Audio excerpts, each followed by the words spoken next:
श्रीलक्ष्मी श्रीमहालक्ष्मी क्षीरसागर कन्यका उत्तिष्ठ हरिसम्प्रीते भक्तानां भाग्यदायिनी।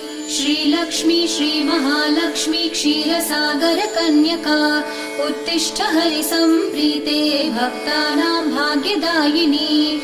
उत्तिष्ठोत्तिष्ठ श्रीलक्ष्मी विष्णुवक्षस्थलालये उत्तिष्ठ करुणापूर्णे लोकानां शुभदायिनी।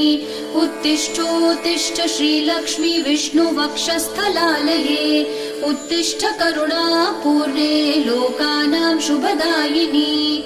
श्रीपद्ममध्यवसिते वरपद्मनेत्रे श्रीपद्महस्तचिरपूजित पद्मपादे श्रीपद्मजात जननी शुभपद्मवक्त्रे श्रीलक्ष्मी भक्तवरदे तव सुप्रभातम्।